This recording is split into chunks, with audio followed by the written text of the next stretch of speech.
What is freedom? Can we start with definitions?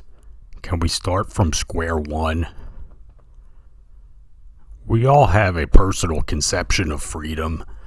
That is, the freedom to live our lives the way we choose, the freedom to make our decisions, to raise our families, and maintain our communities the way we choose. And then it starts getting bigger. Now, once or twice in our lives, I think we've all experienced what I call the Omega Man fantasy. That's an old movie, and what happens is there's a worldwide plague, and this guy's a doctor, and he injects himself with an experimental vaccine, and it works, and he's the lone survivor. Well, there's other survivors, but they're zombies or something, and at this point the plot diverges too much from the point I'm trying to make. But I do believe most of us have experienced what I call the idealized version of the Omega Man fantasy. That would be, everybody else is gone, all the food's there, all the resources are there, I can do whatever I want with nobody watching me, no consequences, I have free access to all the best of everything. If I get sick, I'll break into the pharmaceutical building, etc. The world is my oyster. Maybe we could even expand this fantasy to encompass a world where there is no sickness, there are no predators to stave off, there are no natural disasters against which one has to build fortifications, etc. This is a concept of absolute freedom for the individual, a personal paradise. And yes, we all know it's just a fantasy. So there are natural concessions a person has to make with regards to their freedom in order to deal with the reality of the situation they are born into. And this situation involves other people, involves the natural world, finding shelter, finding resources, dealing with the family unit and the larger community into which one is born, on whose parentage one depends in the early years of life. And these are all inescapable concessions one has to make of their own absolute freedom in order to cope with the reality of the world. So, we can say that none of us here on Earth are born absolutely free in the idealized Omega Man sense of freedom. There are always compromises one must make in order to survive, first and foremost, and to live in accord with the people, places, and things around them. And so, to the extent that none of us really knows what happens after we die, absolute freedom is a concept which we need not entertain.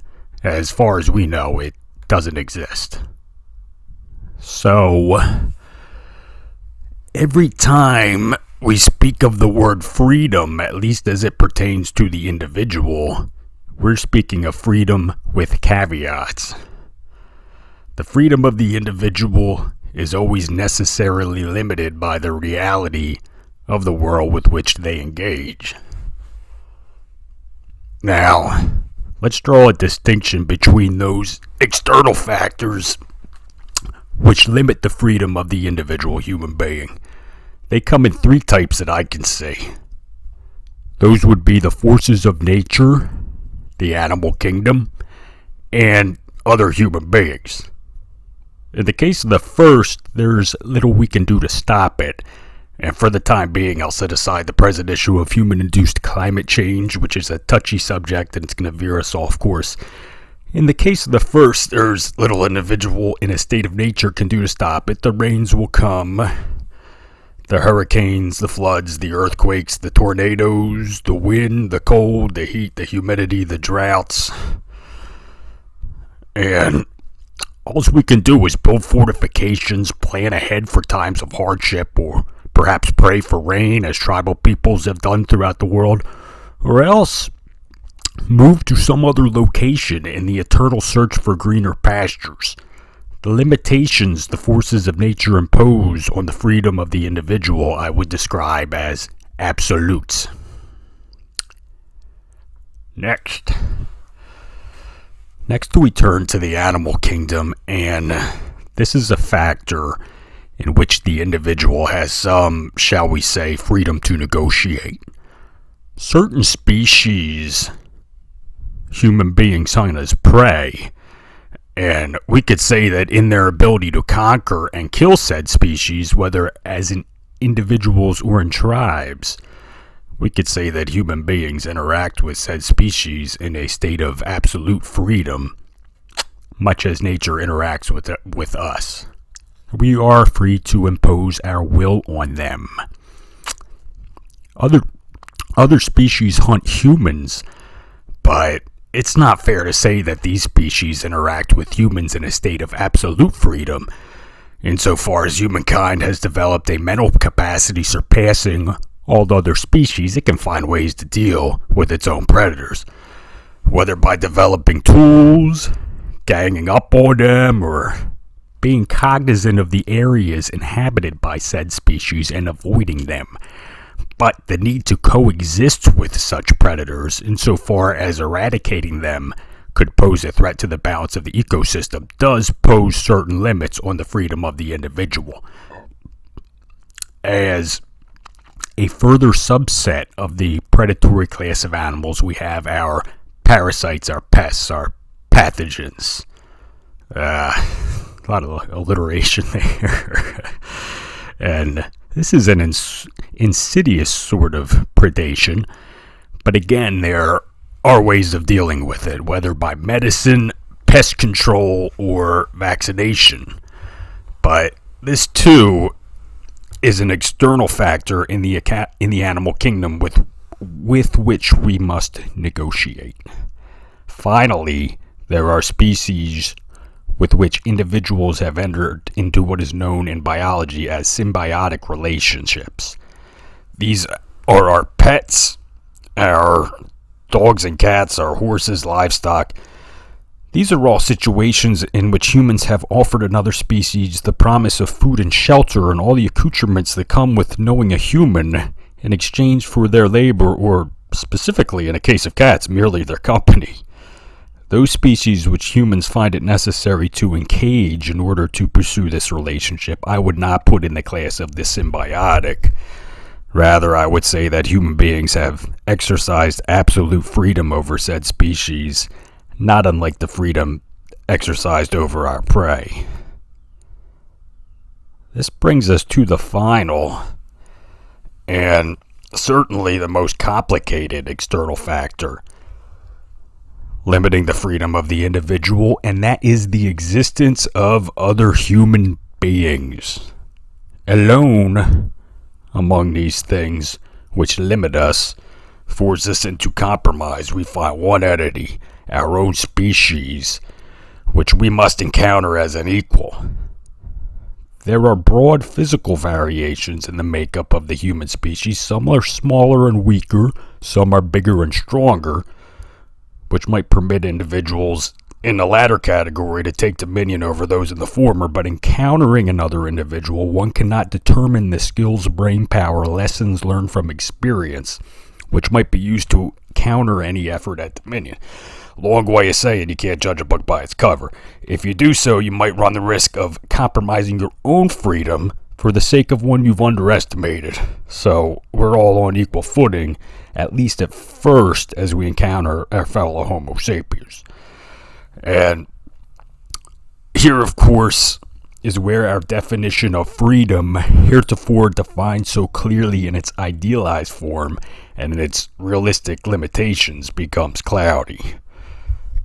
What is freedom, such as it pertains to relations between individual human beings?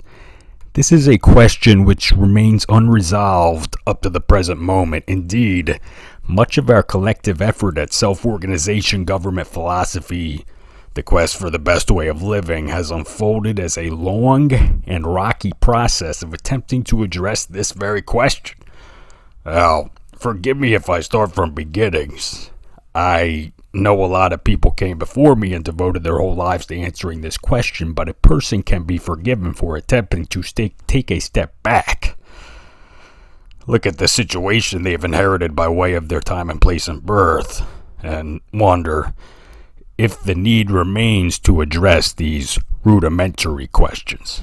A person in the present day, I believe, can be forgiven for wishing to tackle rudiments before they get their minds wound up in a state of information overload, as is happening to so many of us in the present moment.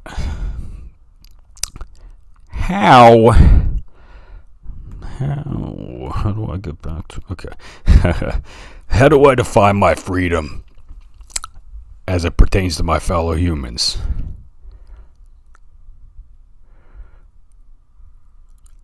Certainly, I can identify those specimens who strike me as a glance as inferior in physical capacity, and I can further investigate into their mental capacity through the means of observation and interaction, and if they are weighed in the proverbial balance and found wanting, I may find that this is someone over whom I may take dominion, over whom I may exercise some degree of freedom. Obviously, in this event, the freedom of my subject, this being my fellow human, has been compromised by myself. So I ask again, as I asked in my Civil War video, when men are set free, are they then set free to enslave one another? And what sort of freedom is this? Here, I drew attention to a mortal discrepancy of the white American slaveholder in the Old South. These men had declared themselves Christians and had thus acted in discord with their own stated dogma in enslaving other men. But now we're at first principles, and I can only divide it thus. And if you disagree with me on this point, then we must part ways. We must look at numbers. That is, if the larger share of the human race finds itself under the dominion of a much smaller share, and I speak strictly of adults, I take it as self-evident that the child is necessarily under the dominion of his or her caretakers. If the larger share of adults find themselves under the dominion of a much smaller share, as seems to transpire over and over in all areas of human enterprise, then what sort of freedom is this? Certainly the sum total of freedom is negative, insofar as the larger share of human beings finds themselves not free. But one will object.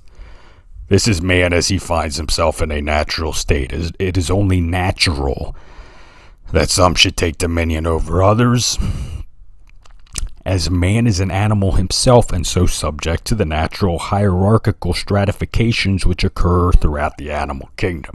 It is the individual exerting his freedom as he attempts to impose his will, and it is equally within the free scope of his human counterparts to decide if they wish to submit to this will, or even to enter into a sort of symbiotic relationship as described above with this will, and make certain concessions to this will in exchange for certain privileges. This is the natural order of human affairs as has been stated to us, I believe, through the course of most of what we term civilization.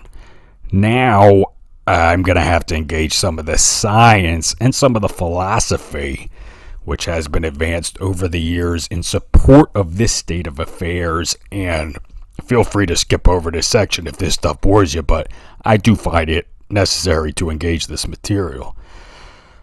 In the scientific corner of the ring,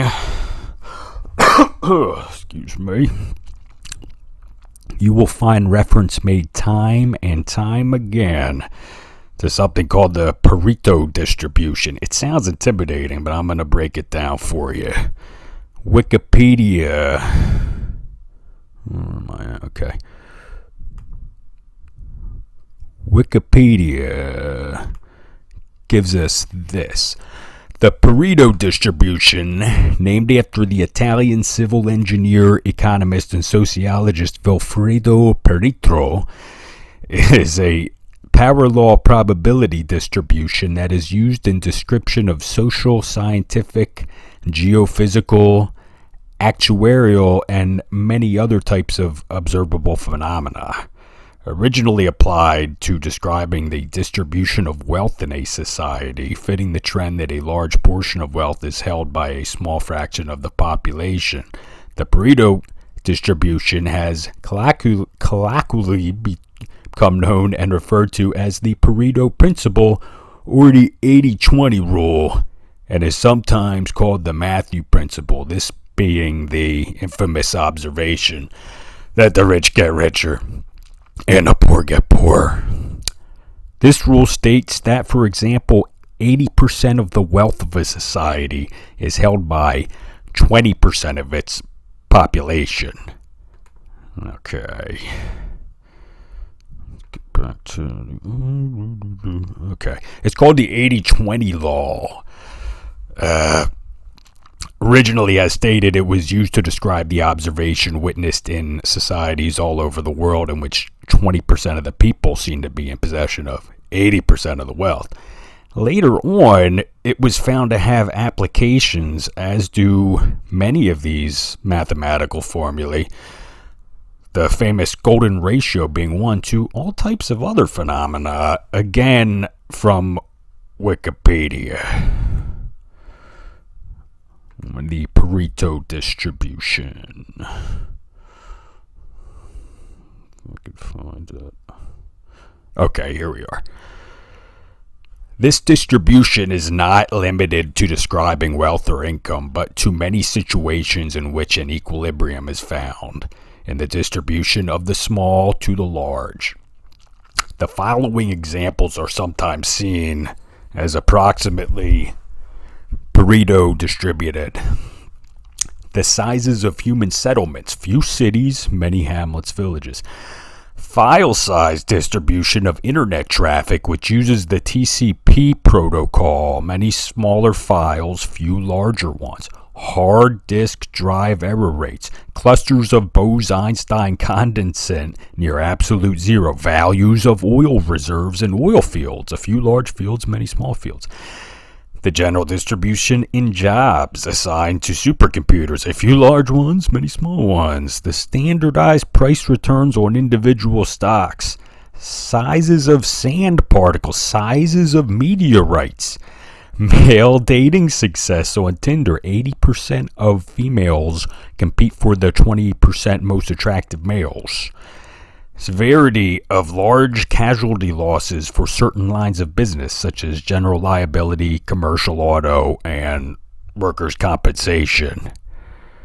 Amount of time a user on Steam will spend playing different games. Some games get played a lot, but most get played almost never.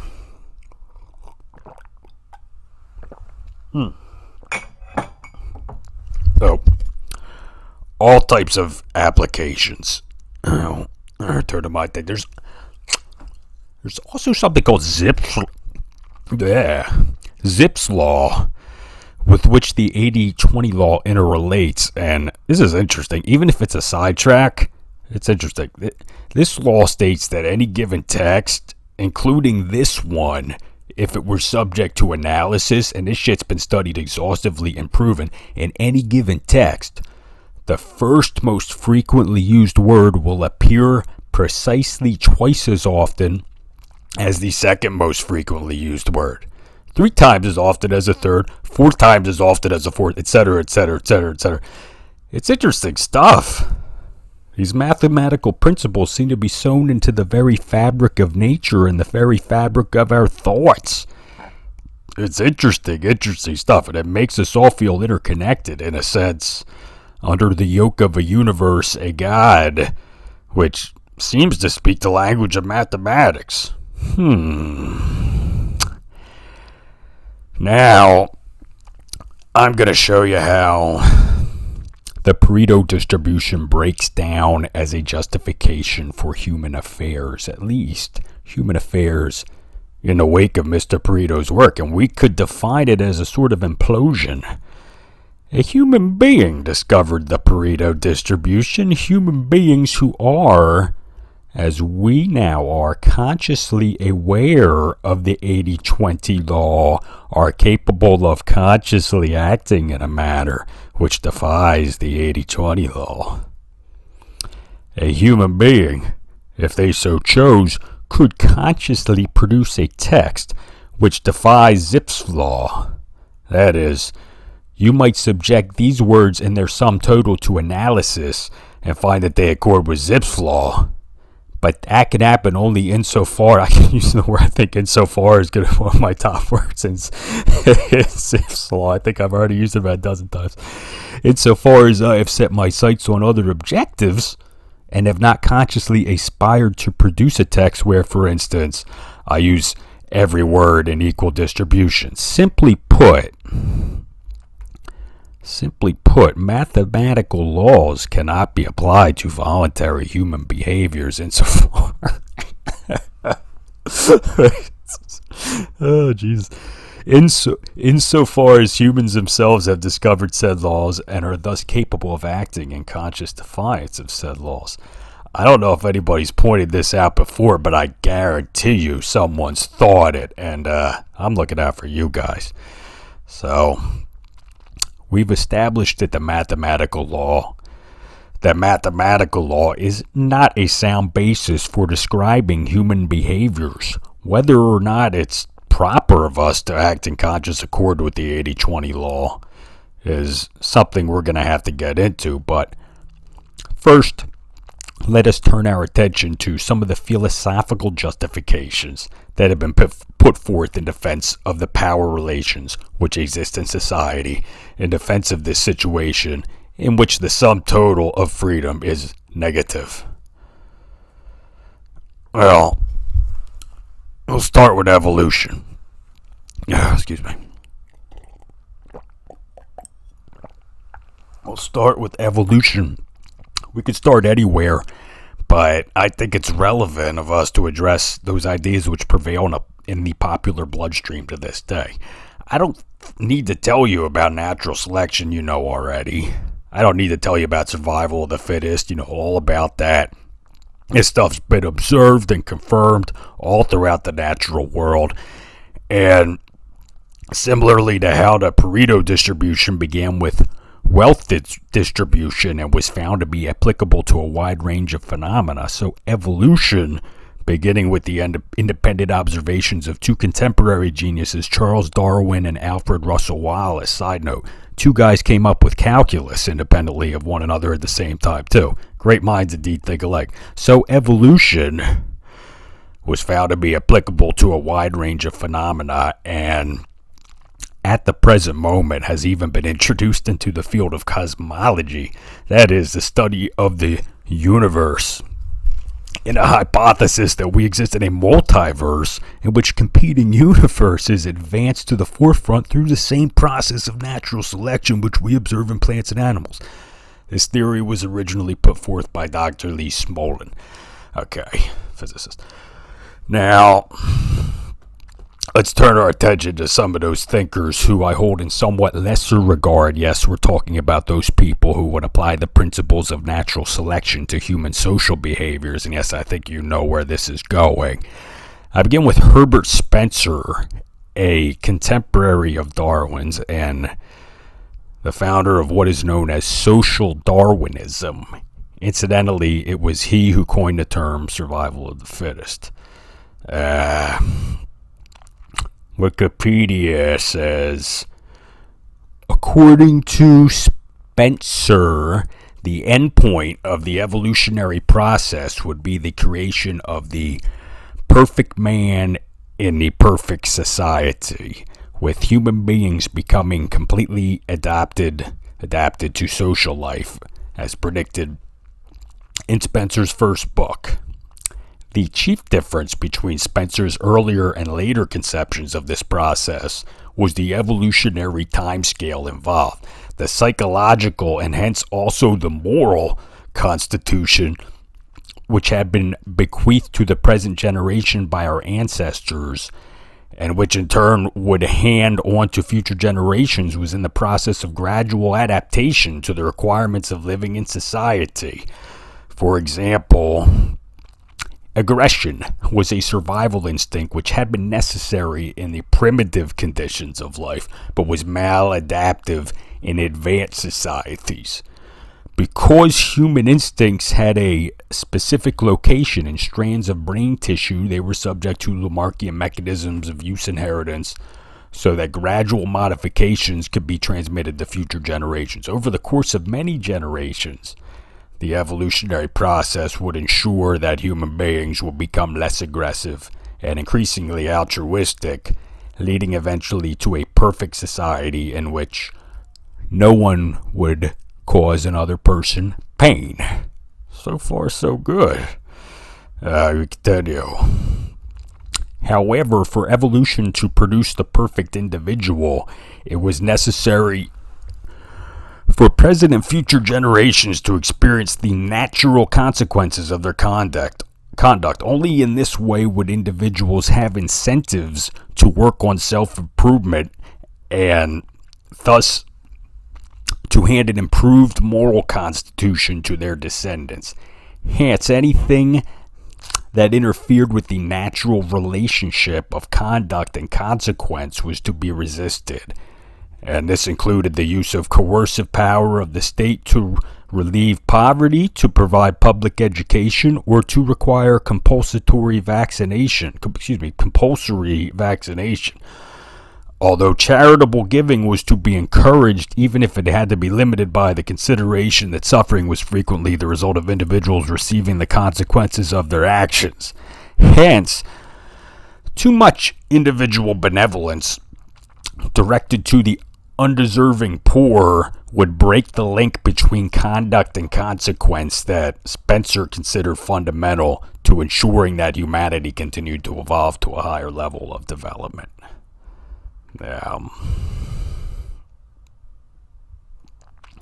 So, long story short, these people need to be taught the proper way of living through a process of discovering their own errors and handing down that wisdom to succeeding generations through a process of social evolution. Clearly, this notion does not take into account the passage of wealth and entitlement and power from generation to generation, and potentially from the hands of the capable, intelligent, perhaps even civic-minded individuals who originally acquired it, into the hands of those who merely inherited it.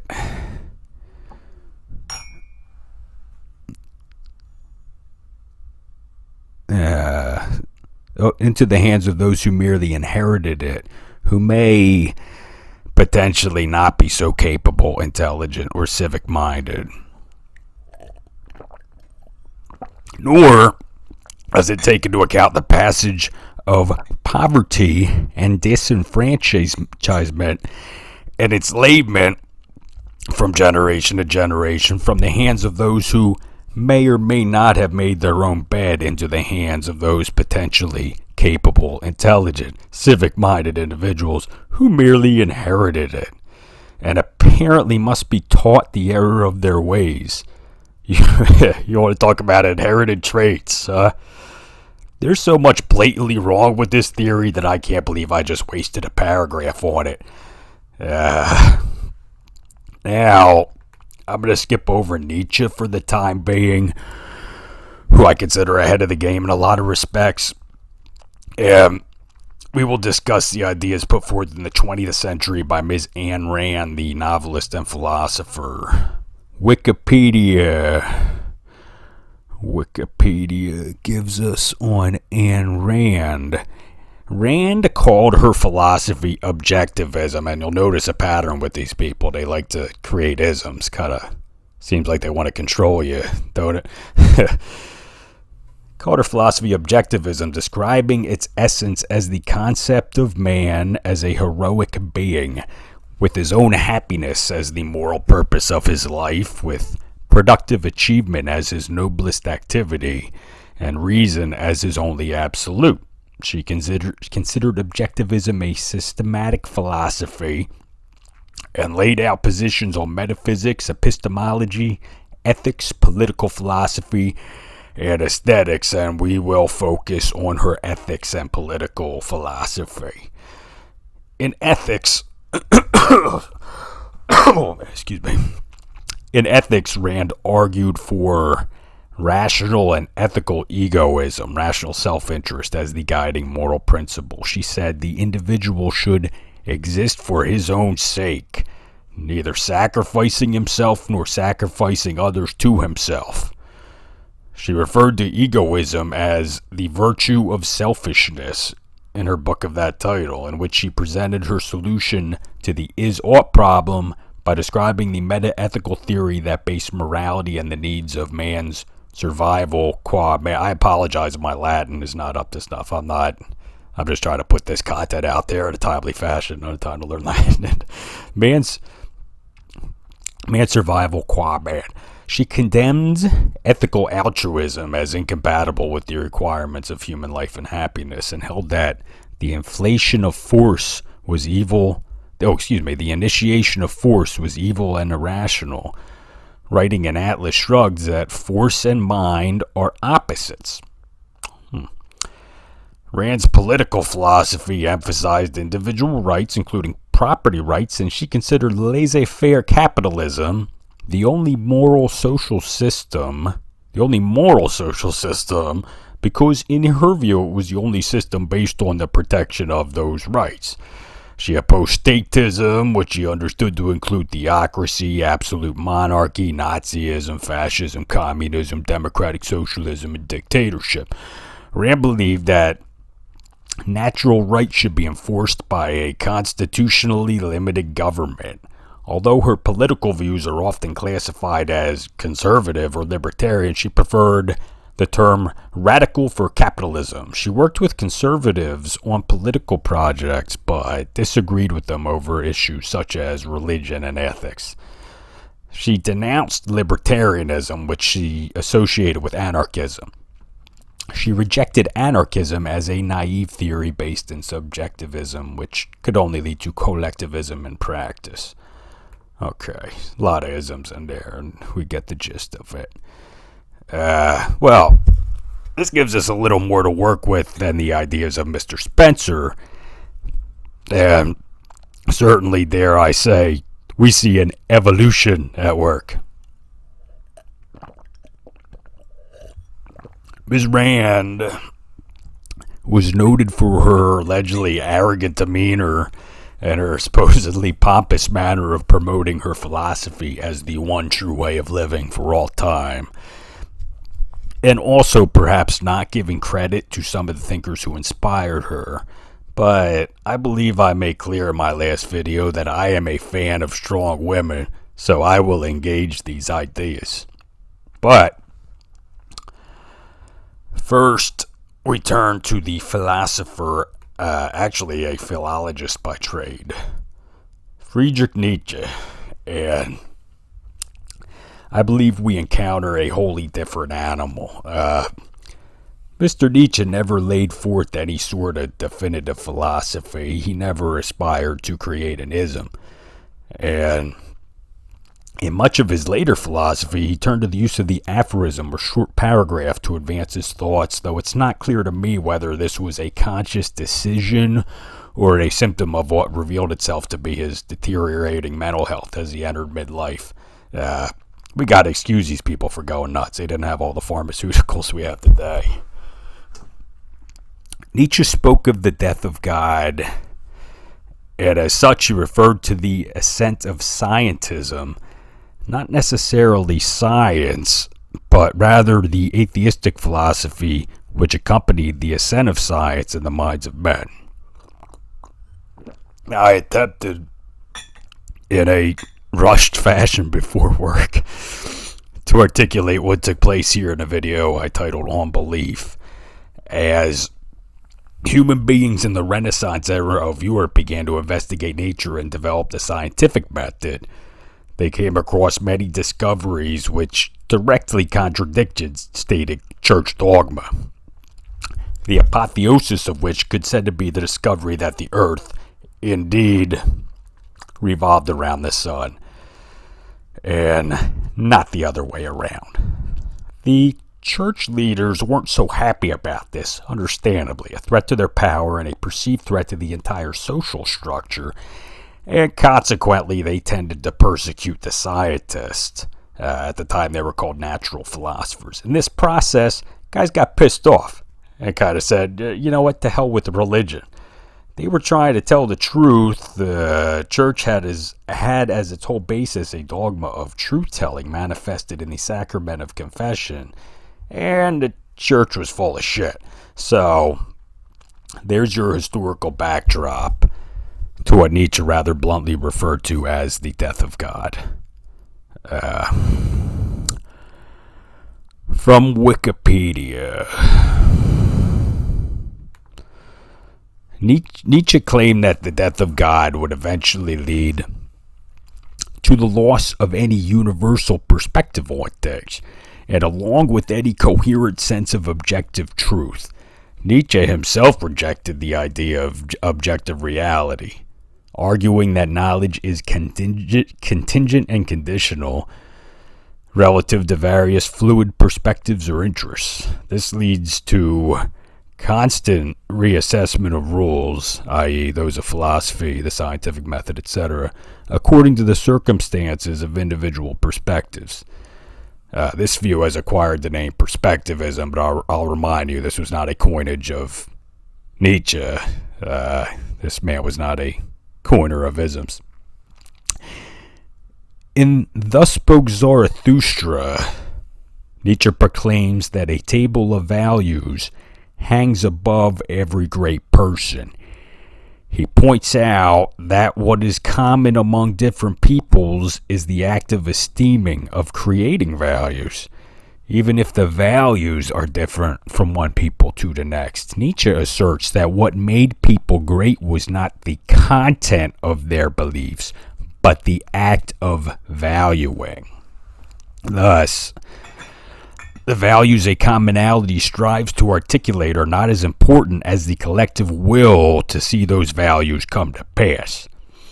The willing is more essential than the merit of the goal itself, according to Nietzsche. 1,000 goals have there been start over. 1,000 goals have there been so far, says Zarathustra, and this Zarathustra was a literary creation of Nietzsche's. It has no relation to the Persian prophet. 1,000 goals there have been so far. For there are 1,000 peoples. Only the yoke for the 1,000 necks is still lacking. The one goal is lacking. Humanity still has no goal. Good stuff. Good stuff, man. Moving on. The slave revolt in morals. In Beyond Good and Evil and on the genealogy of morality, Nietzsche's genealogical account of the development of modern moral systems occupies a central place. For Nietzsche, a fundamental shift took place during human history from thinking in terms of good and bad toward good and evil. The initial form of morality was set by a warrior aristocracy and other ruling castes of ancient civilizations. Aristocratic values of good and bad coincided with and reflected their relationship to lower castes, such as slaves. Nietzsche presented this master morality as the original system of morality, perhaps best associated with Homeric Greece. To be good was to be happy and to have the things related to happiness, wealth, strength, health, power, etc. To be bad was to be like the slaves over whom the aristocracy ruled, poor, weak, sick, pathetic, the objects of pity or disgust rather than hatred. Slave morality developed as a reaction to master morality. Here, value emerges from the contrast between good and evil, good being associated with otherworldliness, charity, piety, restraint, meekness, and submission, while evil is worldly, cruel, selfish, wealthy, and aggressive. Nietzsche sees slave morality as pessimistic and fearful, its values emerging to improve the self-perception of slaves. He associates slave morality with the Jewish and Christian traditions as it is born out of the resentment of slaves. Nietzsche argued that the idea of equality allowed slaves to overcome their own condition without despising themselves, and by denying the inherent inequality of people in success, strength, beauty, and intelligence, slaves acquired a method of escape, namely by generating new values on the basis of rejecting master morality, which frustrated them. It was used to overcome the slave's own sense of inferiority before their better-off masters. It does so by making out slaves' weaknesses, for example, to be a matter of choice by relabeling it as meekness. The good man of master morality is precisely the evil man of slave morality, while the bad man is recast as the good man. Nietzsche sees slave morality as a source of the nihilism that has overtaken Europe. Modern Europe and Christianity exist in a hypocritical state due to a tension between master and slave morality, both contradictory values determining to various degrees the values of most Europeans, who are motley, as you put it.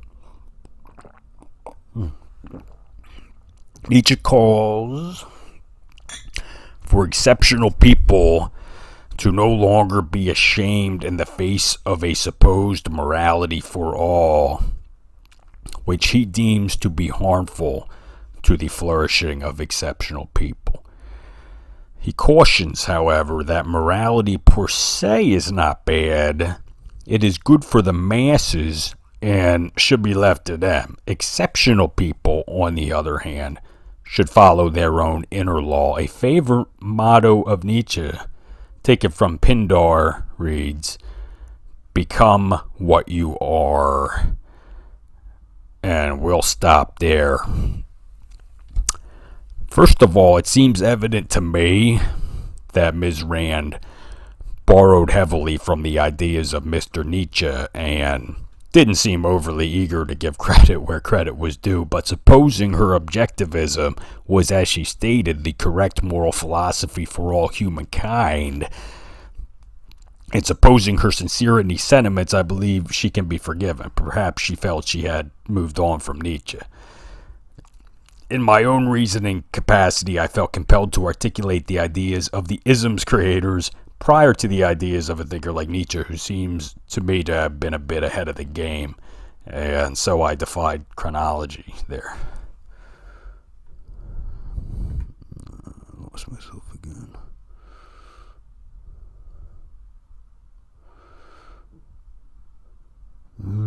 Stick with me a second, I lost it. Okay. Now, as these ideas bounce back and forth in my mind, firstly, I cannot avoid the observation that all of these ideas, including Ms. Rand's, a woman, unfolded under a system of human relations known as patriarchy, a system in which men are the prime decision makers, in which the traits of masculinity are elevated above those of femininity. I uploaded a long video just the other day in which I attempted to uncover the origins of this system, and I concluded that this is not a necessary state of human affairs, but rather more likely a way of looking at the world which had its origins in the religious ethos of the tribes which domesticated the horse along the Eurasian steppe some 7,000 years ago, and then spread this ethos through conquest. I utilize some element of poetic license, and you're free to disagree with me, but setting aside its origins, we cannot avoid the observation that this system exists, and insofar as it was not addressed to my knowledge by any of the thinkers mentioned above, we cannot avoid the observation that much of this thought, indeed much of the thought of human moral philosophy up to the present day, is predicated on the presumption that masculine traits are of naturally superior caliber to those of the feminine. It is not beyond the scope of the imagination to presume that a more, as Maria Gimbutas would have it, matristic or matrifocal society would have produced thinkers within the same time span, many of them women whose innate intellectual capacities have been demonstrated by science to be equal to those of men, that these thinkers might have produced ideas equally impressive, and that these ideas might have reflected a more charitable, empathetic, organic, giving mindset, which is characteristic of the feminine aspect of nature. Or perhaps we wouldn't be competing with each other with isms. We may never know. What I can tell you is this. I find much to admire in the philosophy of both Ms. Rand and Mr. Nietzsche. Mr. Spencer, I'm not so sure about. However, I cannot find anything which addresses what I see as a very fundamental predicament. And this is a predicament I mentioned earlier. This is the situation of inherited power, inherited wealth, inherited entitlement and influence. And it has as its counterpart in these so-called slaves, or whatever you want to call them, sheep maybe, the situation of inherited dispossession, inherited poverty, inherited disenfranchisement, inherited enslavement. That's a long way of saying what happens to these so-called great men after they die. These great men who naturally rise to the top of the dominance hierarchy in the supposedly free state of laissez-faire capitalism, which Ms. Rand advances, or in the master morality, which Mr. Nietzsche supposes was degraded in this slave ethos of the Jews and Christians. Well, certainly their estates, their achievements, their entitlements pass on through their wills to their offspring, or in the absence of offspring, their chosen beneficiaries, or, now, I assume a so-called great man is going to produce a will, but maybe he dies young and leaves no will, and maybe it goes to his next of kin. Must we assume that great men have necessarily always been so great in their dishing out of affections? Or may we suppose that, like all men, they are subject to the limitations of their emotions? Now, to illustrate this point a bit, and perhaps to lighten the mood up a bit with a dose of humor, I'm going to relate to you this anecdote which took place in Italy in 2011. This is from ABC News. A 4-year-old stray cat that was rescued from the streets of Rome has inherited a $13 million fortune from its owner, the wealthy widow of an Italian property tycoon.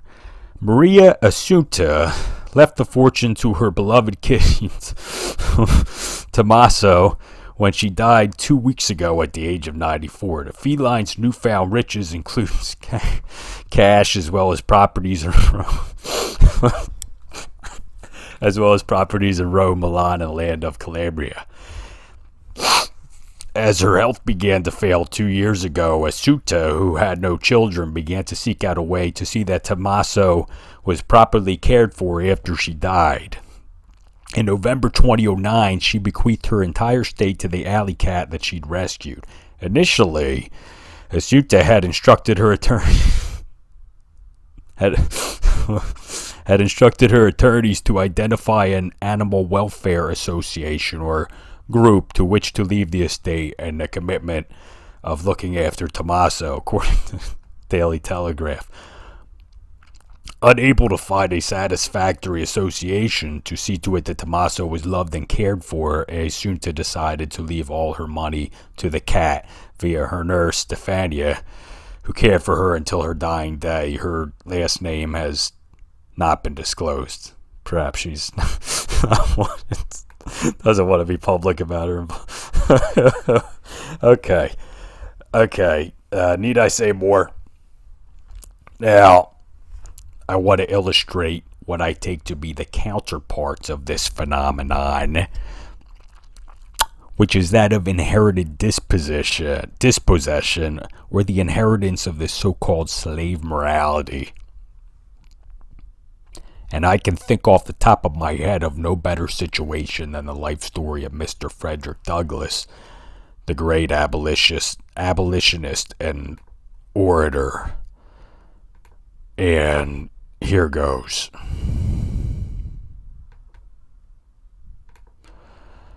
Frederick Douglass Washington Bailey was born into slavery on the eastern shore of the Chesapeake Bay in Talbot County, Maryland.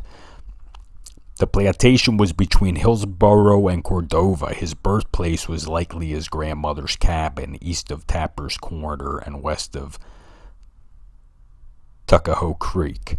The exact date of his birth is unknown, and later he chose to celebrate his birthday on February 14th. I don't blame him, it's Valentine's Day. In his first autobiography, Douglass stated, "I have no accurate knowledge of my age, never having seen any authentic record containing it." Douglass was of mixed race, which likely included Native American and African on his mother's side as well as European. His father was almost certainly white, as shown by historian David W. Blight in his 2018 biography of Douglass. He said his mother, Harriet Bailey, gave him his grand name. After escaping to the North years later, he took the surname Douglass, having already dropped his two middle names. He later wrote of his earliest times with his mother. "The opinion was whispered that my master was my father, but of the correctness of this opinion I know nothing. My mother and I were separated when I was but an infant. It was common custom in the part of Maryland from which I ran away to part children from their mothers at a very early age. I do not recollect ever seeing my mother by the light of day. She would lie down with me and get me to sleep, but long before I waked, she was gone." After separation from his mother during infancy, young Frederick lived with his maternal grandmother, Betsy Bailey, who was a slave, and his maternal grandfather, Isaac, who was free. Frederick's mother, Harriet Bailey, remained on the plantation about 12 miles away and only visited Frederick a few times before she died when he was 7. His grandmother, Betsy Bailey, would live until 1849. Until the age of 6, Frederick was separated from his parents and moved to the White House plantation, where Aaron Anthony worked as an overseer. After Anthony died in 1826, Douglass was given to Lucretia Auld, wife of Thomas Auld, who sent him to serve Thomas's brother Hugh Auld in Baltimore. Lucretia Auld was essential in creating who Douglass was as she shaped his experiences. She had a special interest in Douglass from the time he was a child and wanted to give him a better life. Douglass felt that he was lucky to be in a city where, he said, slaves were almost free men compared to those on plantations. When Douglass was about 12, Hugh Auld's wife Sophia started teaching him the alphabet. From the day he arrived, she saw to it that Douglass was properly fed and clothed and that he slept in a bed with sheets and a blanket. Douglass described her as a kind and tender-hearted woman who treated him as she supposed one human being ought to treat another. Hugh Auld disapproved of the tutoring, feeling that literacy would encourage slaves to desire freedom. Douglass later referred to this as the first decidedly anti-slavery lecture he had ever heard. Under her husband's influence, Sophia came to believe that education and slavery were incompatible, and one day snatched a newspaper away from Douglass. She stopped teaching him altogether and hid all potential reading materials, including her Bible, from him. In his autobiography, Douglass relates how he learned to read from the white children in the neighborhood and by observing the writing of the men with whom he worked. Douglas continued secretly to teach himself how to read and write. He often later said, "Knowledge is the pathway from slavery to freedom." As Douglas began to read newspapers, pamphlets, political materials, and books of every description, this new realm of thought led him to question and condemn the institution of slavery. In later years, Douglas credited the Columbian orator an anthology that he discovered at about the age of 12 with clarifying and defining his views on freedom and human rights. The book, first published in 1797, is a classroom reader, contains essays, speeches, and dialogues to assist students in learning reading and grammar. When Douglas was hired out to William Freeland, he taught other slaves on the plantation to read the New Testament at a weekly Sunday school. As word spread, the interest among the slaves in learning to read was so great that at any week, more than 40 slaves would attend lessons. For about 6 months, their study went relatively unnoticed, while Freeland remained complacent about their activities. Other plantation owners became incensed about their slaves being educated. One Sunday, they burst in on the gathering, armed with clubs and stones, to disperse the congregation permanently. In 1833, Thomas Auld took Douglas back from Hugh, quote, as a means of punishing Hugh, Douglas later wrote. Thomas Auld sent Douglas to work for Edward Covey, a poor farmer who had a reputation as a slave breaker. He whipped Douglas so regularly that his wounds had little time to heal. Douglas later said the frequent whippings broke his body, soul, and spirit. The 16-year-old Douglas finally rebelled against the beatings, however, and fought back. After Douglas won a physical confrontation, Covey never tried to beat him again. Recounting his beatings at Covey's farm in his autobiography, The Narrative of the Life of Frederick Douglass, an American Slave, Douglas describes himself as a man transformed into a brute. But Douglas came to see his physical fight with Covey as life-transforming. He introduced the story in his autobiography with the sentence, "You have seen how a man was made a slave. You shall see how a slave was made a man." Good stuff. Now, one could say, in the terms of Spencer, Nietzsche, and Rand, that Mr. Douglas was a man who overcame his inherited dispossession and rose above through the process of moral evolution, through the process of adaptation of his so-called proper master morality, through the recognition of his own greatness, rose above the circumstances into which he was born, so as to assume his proper role in the overwhelming male dominance hierarchy, and perhaps unconsciously abided by the natural mathematical dictates of the Pareto distribution in his own way. However, we cannot escape the historical testimony of this man articulated in his autobiography and in his lifelong work in emancipating the enslaved peoples of the United States, which was to conclude from his experience that men should not enslave other men. We cannot help but forgive this man for wondering, why precisely was I born a slave in the first place? Seems like I could have done a lot more, a lot sooner, if there hadn't been any such thing as slavery in the first place. With this observation, we can observe that Mr. Spencer, Mr. Nietzsche, and Ms. Rand all had something in common. They were all white. None of them was born into slavery. And as noted above, all of them were participants, wittingly or not, in the social structure of patriarchy. And we might duly ask ourselves, What brand of philosophy, if any, might have been produced by any of these great minds if they had been born into slavery? And we might further ponder what of lasting value has been brought into the world by the likes of the widowed Mrs. Assunta, the cat lady who inherited a large estate from the guy who nailed her.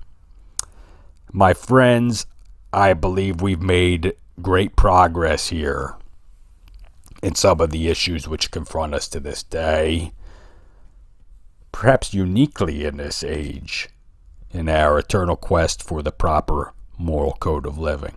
Now, I ask you to return with me to first principles. I ask that we take a step back, that we survey the landscape surrounding us, and we must again return to our original question as we formulated it above. What is freedom, such as it pertains to relations between individual human beings? Human beings who have themselves begun to uncover the mathematical and biological principles governing their own behavior and can thus begin to act in cognizance of these principles. Freedom, we understand, has its necessary limits. None of us can be the Omega Man or the Omega Woman of our imaginings, nor can we be wholly free in the presence of a natural environment which contains much chaos. But we simply ask, how best can we define freedom between individual human beings, and must it out of necessity involve the imposition of the will of a small share of human adults over a much greater share of human adults? Are we all slaves, then, to this natural law in spite of our own gift of conscious awareness? And can I be forgiven if I start from beginnings? I know a lot of people came before me and devoted their whole lives to answering this question. But a person can be forgiven for attempting to take a step back, look at the situation they've inherited by way of their time and place of birth, and wonder if the need remains to address these rudimentary questions. A person in the present day, I believe, can be forgiven for wishing to tackle rudiments before they get their minds wound up in a state of information overload, as is happening to so many of us in the present moment. Now I give you a sentiment. This is my sentiment, my inclination to turn to those who came before me and may have proceeded from something as close as we can find in our history, in our preserved literature, to a search for rudiments. If these happen to be men, it happened to be Europeans, and happened to have been slaveholders, many of them, and war makers, I submit to you that I can find nothing else in the preserved literature which seems to grasp at rudiments so early, and I submit to you that I would much rather provide you with the search for rudiments, for a truth which is not handed down by dictation, which came from women, from non-Europeans, from slaves, from peacemakers. But I suspect they never had much of a chance. Folks, I give you the Greeks. The earliest works of Greek philosophy are preserved only in fragments and descriptions from later Greek authors, but we do find in them something which appears to us new, appears to us in what we have preserved, and this is the search for rudiments. The search for rudiments undertaken by what appears to us as freer minds than anything we can find earlier, and we do seek to define freedom. The 6th century BC, Thales of Miletus, regarded as the first Greek philosopher, holds that all things arise from a single material substance, water. And I'm aware that my accent makes me sound like a nincompoop to the rest of the English-speaking world, but I don't care. The 5th century BC, Heraclitus holds that everything flows, the closest element to this eternal flux being fire. Fire, then, is the basic material substance underlying all things. Parmenides, a later contemporary of Heraclitus, opposes this doctrine, holds that all is one, indivisible and unchanging, and nothing is in flux. Leucippus comes along, attempts to unite these two principles, that of flux and that of stasis, and holds that the basic material substance of all things is dualistic, composed of the dynamic atom contained within the static vacuum. His disciple Democritus expands on this notion of the atom and produces a conception which has been upheld by the discoveries of modern physics. This was all achieved by what's known as a dialectical process of human beings freely pondering the mysteries of existence itself, and so far as we can ascertain, freely debating and building on the work of their predecessors, and we can witness that it culminated in something which was confirmed 24 centuries later with the new methods of scientific observation. Might we ask ourselves then, what these people achieved through the same dialectical process of free speculation, free exchange of ideas, debate, trial, and error with regards to their philosophy of government? And might we duly note that we can trace it to the work of no single individual, no creator of isms? From Wikipedia, I know I treat it as God's word, but I'll remind you it's peer edited and you can fix it if you find it inaccurate. Yeah. Wikipedia. Athenian democracy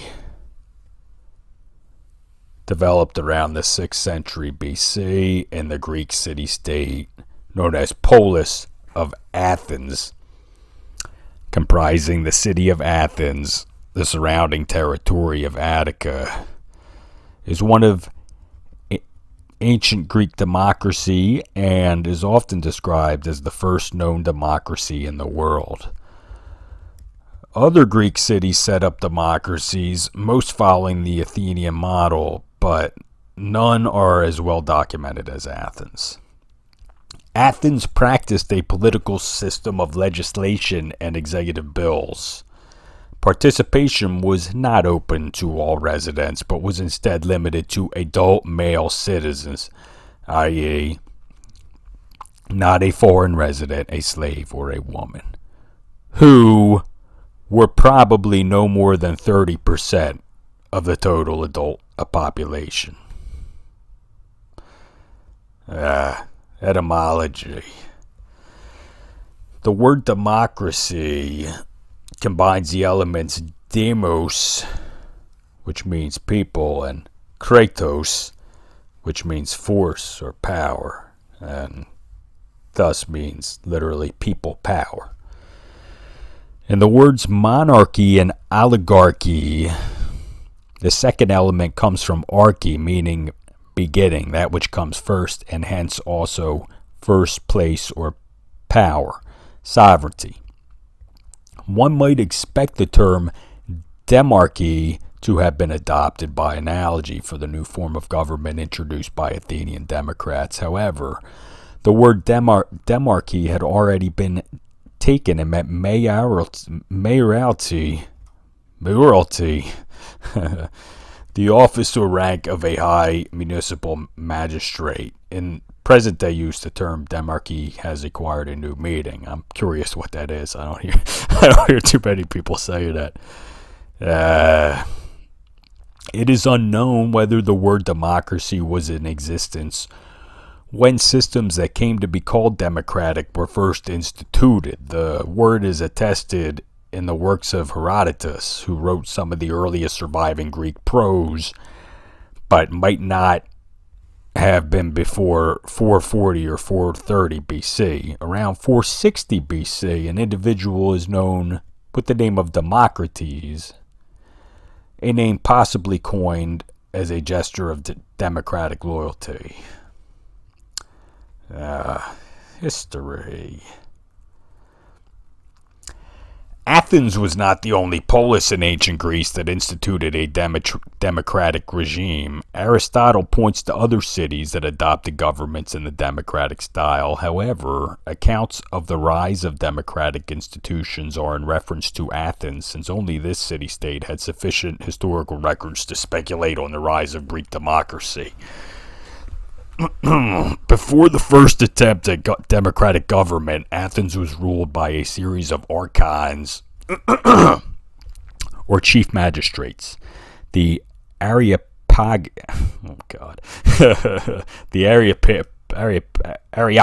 to go with, made up of ex-archons. The members of these institutions were generally aristocrats. In 621 BC, Draco replaced the prevailing system of oral law by a written code to be enforced only by a court of law.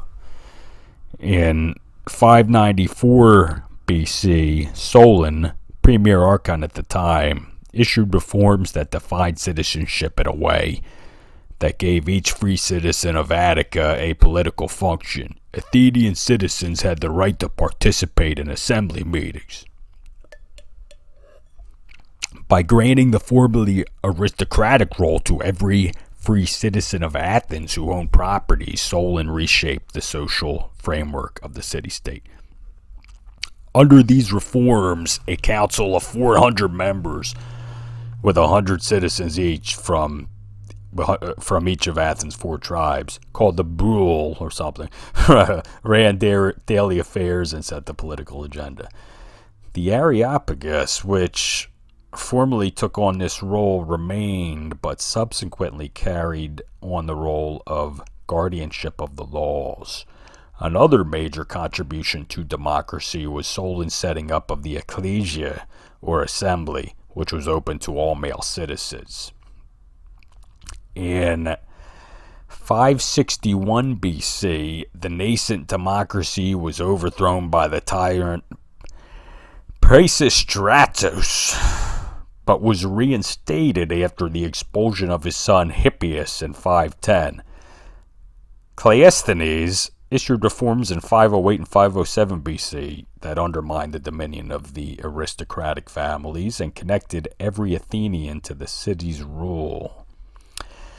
Cleisthenes formally identified free inhabitants of Attica as citizens of Athens, which gave them power and a role of civic solidarity. He did this by making the traditional tribes politically irrelevant and instituting 10 new tribes, each made up of about 3 treaties, each consisting of several themes. Every male citizen over 18 had to be registered in his theme, or perhaps it is pronounced theme. I made clear I'm not interested in Googling pronunciations. I just want to get this content out there. And rolling. The third set of reforms was instigated by Ephialtes in 462-461. While Ephialtes' opponents were attempting to assist the Spartans, he persuaded the assembly to reduce the power of the Areopagus to a criminal court for cases of homicide and sacrilege. At the same time, or soon afterwards, the membership of the Areopagus was extended to the lower level of property citizenship. In the wake of Athens' disastrous defeat in the Sicilian campaign of 413 BC, a group of citizens took steps to limit the radical democracy they thought was leading the city to ruin. Their efforts, originally conducted through constitutional channels, culminated in the establishment of an oligarchy, the Council of 400, the Athenian coup of 411 BC. The oligarchy endured for only 4 months before it was replaced by a more democratic government. Democratic regimes govern until Athens surrendered to Sparta in 404 BC, when the government was placed in the hands of the so-called 30 tyrants, who were pro-Spartan oligarchs. After a year, pro-democracy elements regained control, and democratic forms persisted until the Macedonian army of Philip II conquered Athens in 338 BC. Philip was, of course, succeeded by his son Alexander the Great. And from here we find the ultimate devolution of the Greek form of democracy, a form of democracy granted, limited to adult male citizens. Here we find its devolution into empire. A process mirrored later in the devolution of the Roman Republic into empire, and a process perhaps mirrored as we have witnessed it in our times in a devolution of our own American form of government into empire. Now, I ask, what is the takeaway here? Is there something inherent in the notion of representative government which destines it to devolve into empire? And is there consequently something rotten in the roots?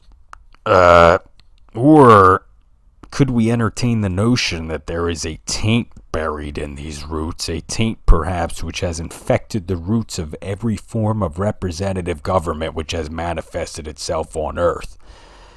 And that this taint, and is that taint the failure of every form of representative government which has manifested itself on earth to give the equal right to vote by direct referendum, not the election of representatives, but direct referendum to all citizens without regards to gender, race, class, property, ownership, or indeed freedom?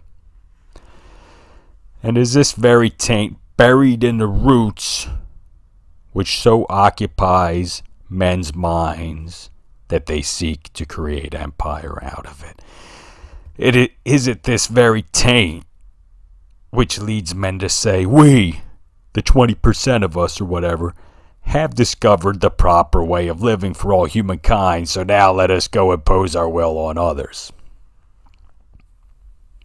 Thus, I believe, we can arrive at a definition of freedom, such as it pertains to relations between individual human beings.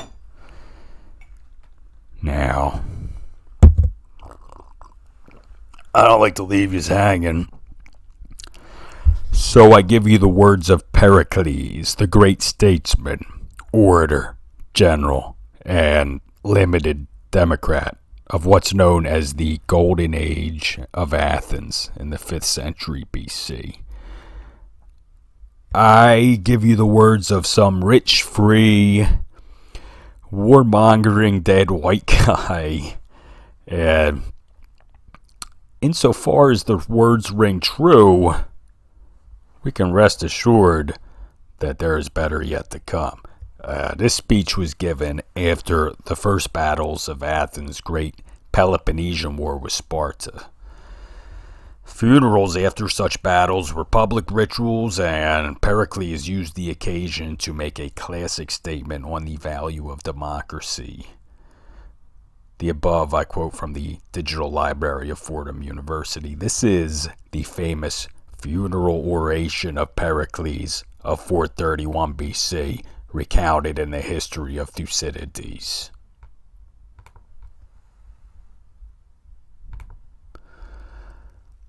Most of my predecessors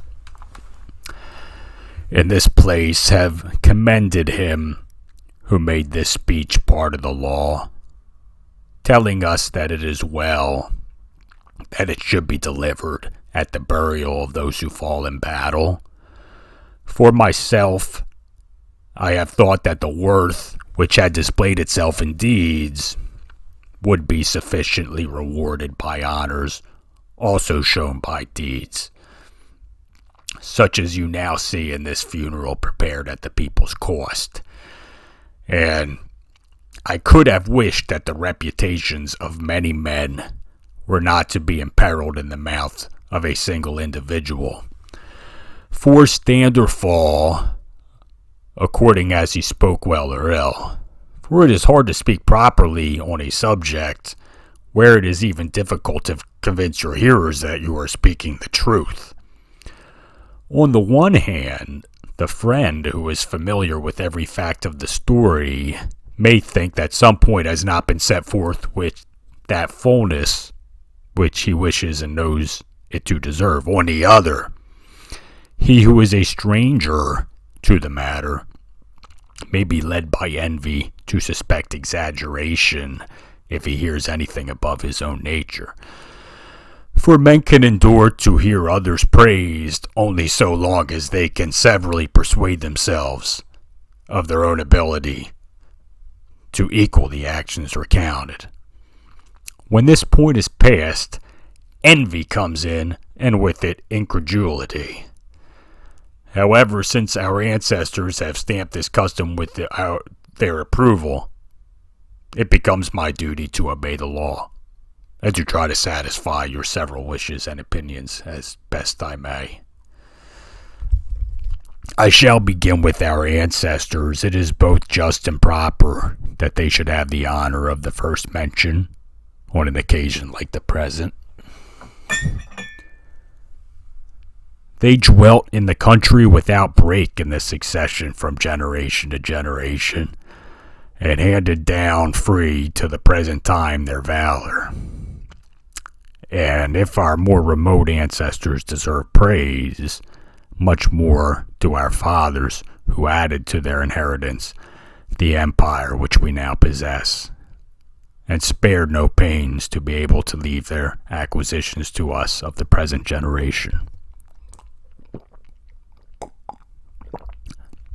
Lastly, there have been few parts of our dominions that have not been augmented by those of us here who are still more or less in the vigor of life, while the mother country has been furnished by us with everything that can enable her to depend on her own resources, whether for war or for peace.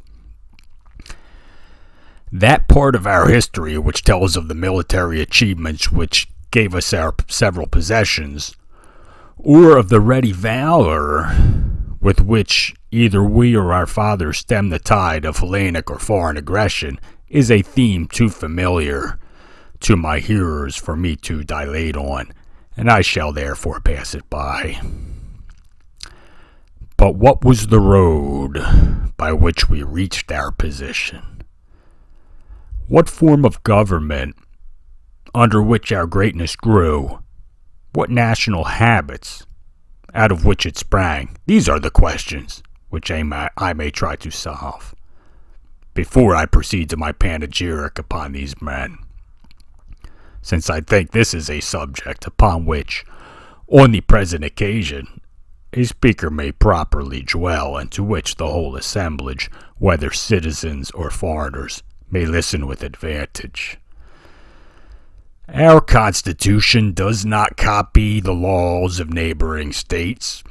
We are rather a pattern to others than imitators ourselves. Its administration favors the many instead of the few. This is why it is called a democracy.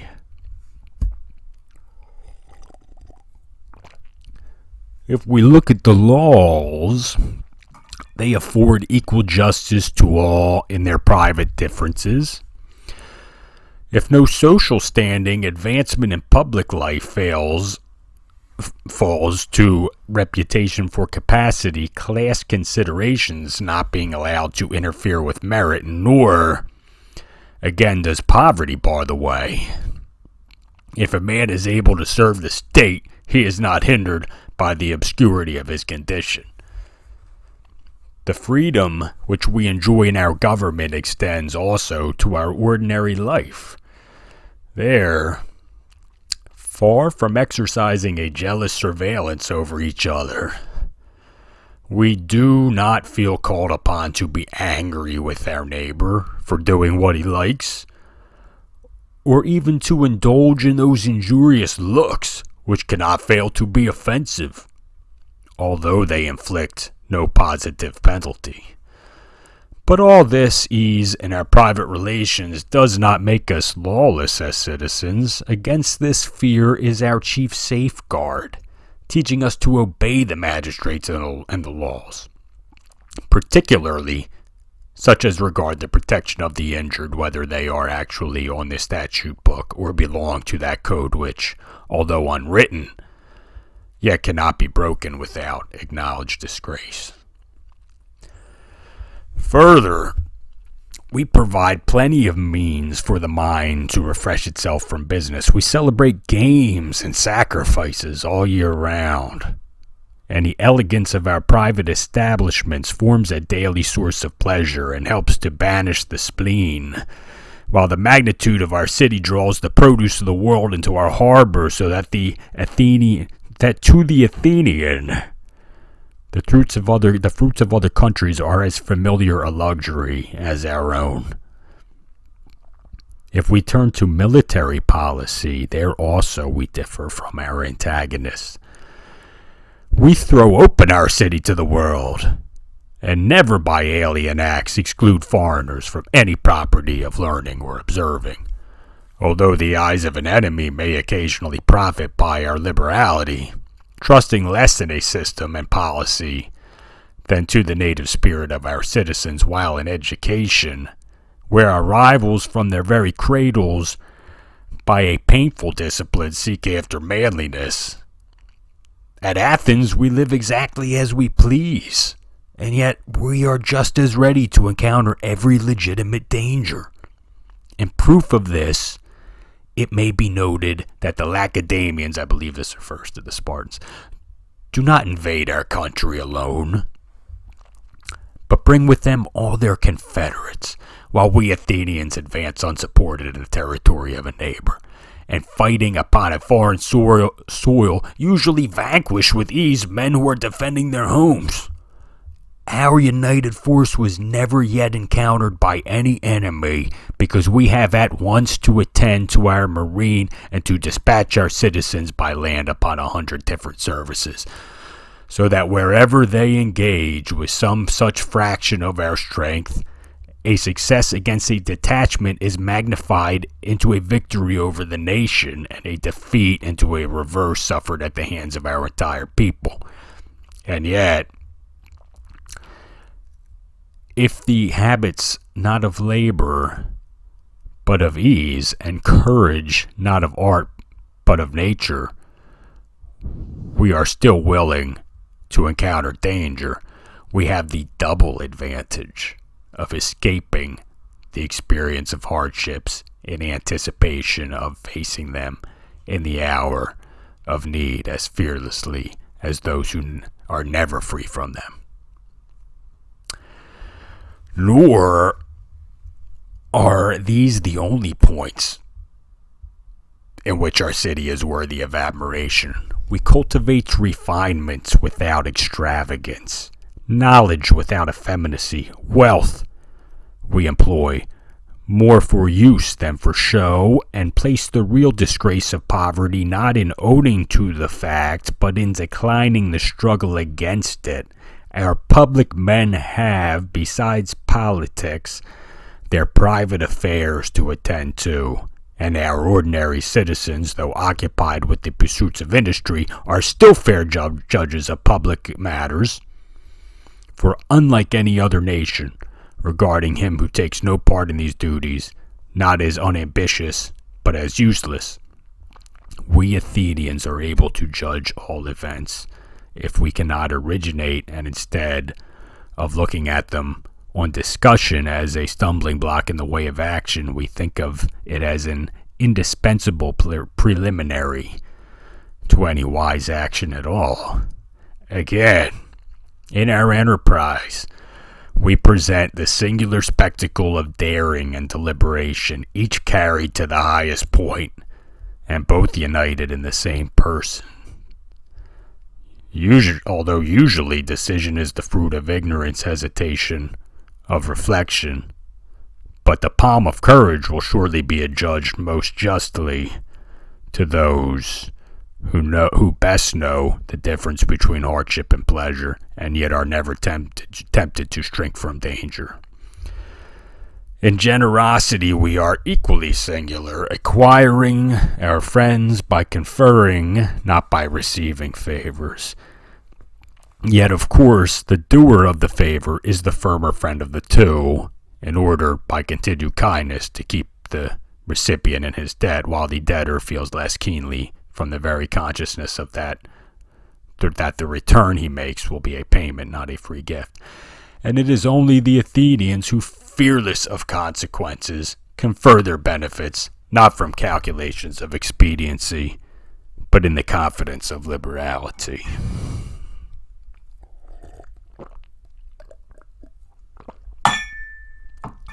In short, I say that as a city, we are the school of Hellas. While I doubt if the world can produce a man who, where he has only himself to depend upon, is equal to so many emergencies and graced by so happy a versatility as the Athenian.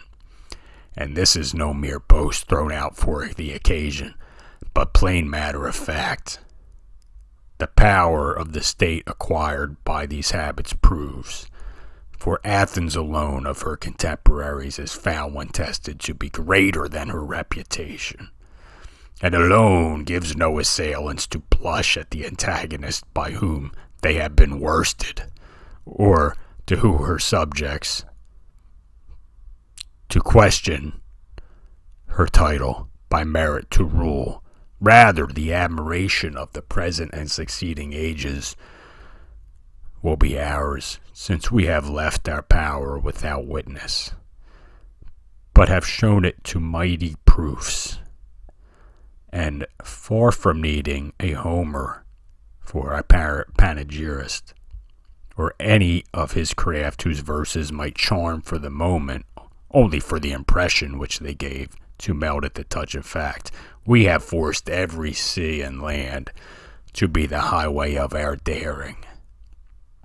And everywhere, whether for evil or good, have left imperishable monuments behind us, such as the Athens, for which these men, in the assertion of their resolve not to lose her, nobly fought and died, and well may every one of their survivors be ready to suffer in her cause. Indeed, if I have dwelt on some length upon the character of our country, it has been to show that our stake in the struggle is not the same as theirs who have no such blessings to lose, and also that the panegyric of the men over whom I am now speaking might be definite proofs established.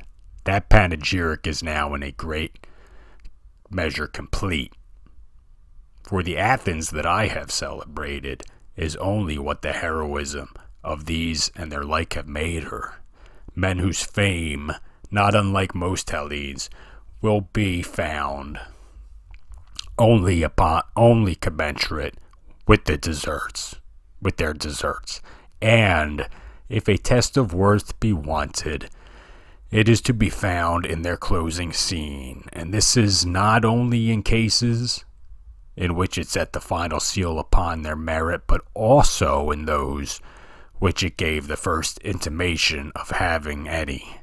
For there is justice in the claim that steadfastness in his country's battles should be as a cloak to cover a man's imperfections, since the good action has blotted out the bad, and his merit as a citizen has outweighed his demerits as an individual, but none of those allowed either wealth, with its prospect of future enjoyment, to unnerve his spirit, or poverty with its hope of a day of freedom and riches to tempt him to shrink from danger. No. Holding that vengeance upon her enemies was more to be desired than any personal blessings, and reckoning this to be the most glorious of hazards, they joyfully determined to accept the risk, to make sure of their vengeance, to let their wishes wait, while committing to hope the uncertainty of final success. In the business before them, they thought fit to act boldly and trust in themselves, thus choosing to die resisting rather than to live submitting, They fled only from dishonor, but met danger face to face, after one brief moment, while at the summit of their fortune, escaped not from fear, but from glory. So died these men, as became Athenians. You, the survivors, must determine to have as unfaltering a resolution in the field, though you may pray that it may have a happier issue. And not contented with ideas derived only from words of the advantages which are bound up with the defense of your country, though these would furnish a valuable text to a speaker, even before an audience so alive as the present, you must yourselves realize the power of Athens, and feed your eyes upon her from day to day, till the love of her fills your hearts, and then, when all her greatness shall break upon you, you must reflect that it was by courage, sense of duty, and a keen feeling of honor in action that men were enabled to win all this, and that no personal failure in an enterprise could make them consent to deprive their country of their valor, but they had at their feet the most glorious contribution that they could offer. For this offering of their lives, made in common by all they had of them individually, received that renown which never grows old, and for a sepulchre, not so much in which lives made common by all, they, each of them individually, received that renown. The same line. Not so much in which their bones have been deposited, but the noblest of shrines, wherein their gold is laid up to be eternally remembered upon every occasion on which deed or story shall call forth its commemoration.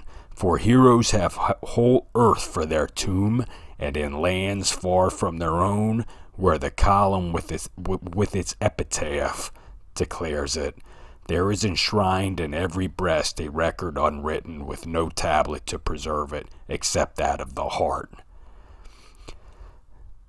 These take as your model, and judging happiness to be the fruit of freedom, and freedom of valor, never decline the dangers of war. For it is not the miserable that would most justly be unsparing of their lives. These have nothing to hope for. Rather, it is they whom continued life that may bring reverses as yet unknown, and to whom a fall, if it came, would be most tremendous in its consequences, and surely to a man of spirit the degradation of cowardice must be immeasurably more grievous than the unfelt death which strikes him in the midst of his strength and patriotism. Comfort, therefore, not condolence, is what I have to offer the parents of the dead who may be here. Numberless are your chances to which, as they know, the life of man is subject. But fortunate indeed are they who draw from their lot so glorious as to that which has caused your mourning, and to whom life has been exactly measured as to terminate in the happiness in which it has been passed.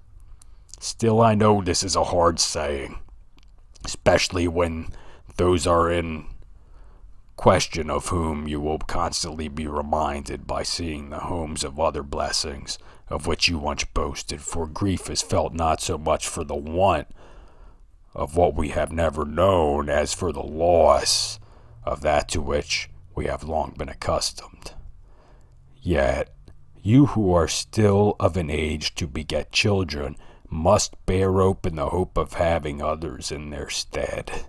Not only will they help you to forget those whom you have lost, but will be able to state at once a reinforcement and a security. For never can a fair or just policy be expected of the citizen who does not, like his fellows, bring to the interests and apprehensions of a father. While those of you who have passed your prime might congratulate yourselves with the thought that the best part of your life was fortunate, and that brief span that remains will be cheered by the fame of the departed, for it is only the love of honor that never grows old, and honor it is not gain, as some would have it, that rejoices the heart of age and helplessness. Turning to the sons or brothers of the dead, I see an arduous struggle before you. When a man is gone, all are wont to praise him, and should your merit be ever so transcendent, you will still find it difficult not merely to overtake, but even to approach their renown. The living have envy to contend with, while those who are no longer in our path are honored with a goodwill in which rivalry does not enter. On the other hand, if I must say anything to the subject of female excellence, to those of you who will now be in widowhood, it will be comprised in this brief exhortation. Great will be your glory in not falling short of your natural character. The greatest will be hers who is least talked about among men, whether for good or for bad. My task is now finished. I have performed it to the best of my ability, and in word at least, the requirements of the law are now satisfied. If deeds be in question, those who are here interred have received part of the honors already, and for the rest, their children will be brought up to manhood at the public expense. The state thus offers a valuable prize as the garland of victory in this race of valor. For the reward both of those who have fallen and their survivors, and where the rewards for merit are greatest, there are found the best citizens. And now that you have brought to a close your lamentations for your relatives, you may depart. Pericles, Athenian white guy, 431 BC.